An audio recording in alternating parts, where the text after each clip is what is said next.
Hi, everybody. I have just finished reading a book that I adored. It's called The Shakespeare Conspiracy. And our guest is Ted Bacino, who wrote this fascinating book, the story of the greatest literary deception of all time, based entirely on historical fact. It just was amazing to me. And I have heard, I think probably all of you, and maybe I'll get letters, pro and con, but I've always heard maybe Shakespeare didn't write all those wonderful plays, and maybe Christopher Marlowe did. And this book is an exciting, almost like a whodunit play, really, about Christopher Marlowe and Shakespeare. So tell me how you got so involved in this story. Gloria, it was like 50 years ago. I hate to even admit it, but I was in college, and I read a book about Marlowe probably having written the works of Shakespeare. And I have thought about that and read more and more and more to realize that it's pretty well established, at least it's well accepted, that Shakespeare didn't write his own works. The question then is, who did? And because Marlowe supposedly died a couple weeks before Shakespeare started to write, they say that he couldn't have written them. And of course, we don't want to give away the plot, but Marlowe was murdered. Marlowe was murdered. And yet, was he murdered? That's really the whole thesis of this. At a time when he was supposed to go to jail and probably be tortured to death. Yes. Fascinating. Yes, he was going to be tried for treason and heresy both, and it was almost certain that he would be killed. And yet 3 days before, he accidentally dies in a small tavern outside London. Yeah, but you have historical fact, and I must say, go to the back of the book, like every part of this, you bring in where the historical fact comes together. Chapter by chapter, in the back of the book, there are two supplements. The second one goes chapter by chapter, and it shows that everything in the book, with one exception, that one date, is factual. And so I just quoted it. Yeah. Now, it took you 10 years to write this book? It took me 10 years to write it. But the research was more work than the writing. Oh, Gone with the Wind. I remember as a little girl and then later reading about Margaret Mitchell. I think it took her 10 years to write Gone with the Wind. So, and it was her first novel, and only novel also. Yeah, and I did not mention your background, which is so interesting because you've done so many things. You have been a director of musicals at colleges. You've been a teacher.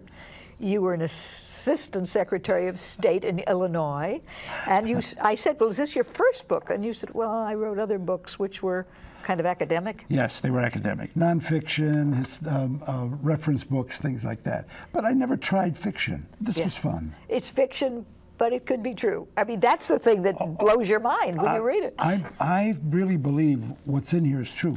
I explained in the beginning that if there are records, they are accurate, and I made them accurate in the book. Where there are no records, such as dialogue, that had to be made up. Yeah, of course. But there's so much that you brought out that I don't think anyone, at least certainly I never thought about.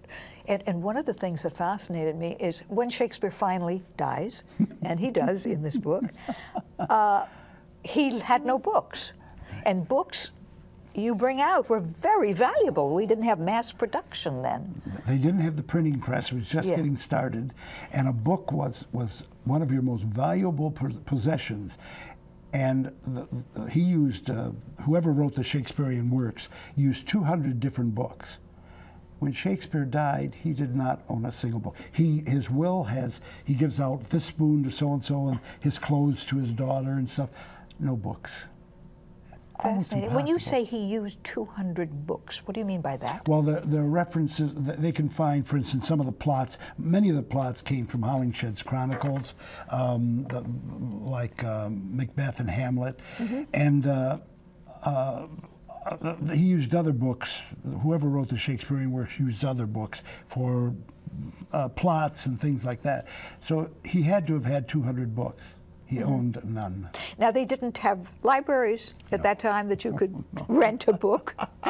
They had no, either you owned a book and it was your possession, or you had no way to read it. Yeah.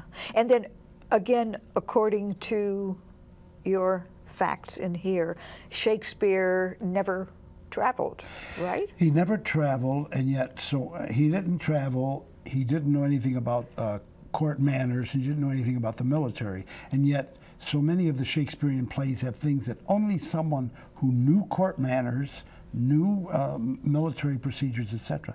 And he has. They say, for instance, Two Gentlemen of Verona could not have been written by someone who had never been to Verona, and yet Shakespeare never traveled. Most of Shakespeare's plots, though, really are people plots. Yes. You don't just have to see the scenery or other. So why, I haven't read it in a long time, why would that be something that you'd have to go to Verona to write? There were certain facts he wrote in the plot. That one, as well as in Padua, Romeo and Juliet. Romeo and Juliet's Verona. Merchant of Venice. Yes, that's right. And they say that a person who had never been there would not have the feeling of the location to be able to write the play. Yeah.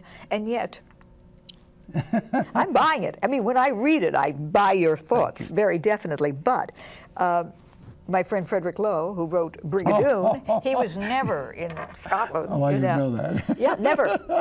And he's certainly this man who lived in his early life in Berlin and Vienna, never was in the Wild West. Paint Your Wagon. Paint Your Wagon. Of course, it's the music. It isn't necessarily the plot. No. But it's amazing that he could do that. Yeah, he didn't have to be there. Yeah. But the things on the court manners and the military and so much other stuff that are in the Shakespearean plays that Shakespeare himself never had the opportunity to know. Well, according to this, he was just an actor. Yes, he was an actor. Not a very good actor. Yeah, not one who worked all the time. And as the book explains, and I know people are not going to believe this, but before he became known as a writer, he used to hold horses for the gentry outside the Rose Theater while they were in there watching the plays. So he was better known as a horse sitter than he was as an author. And yet, then Marlowe dies, and all of a sudden he begins to produce plays at a quick pace.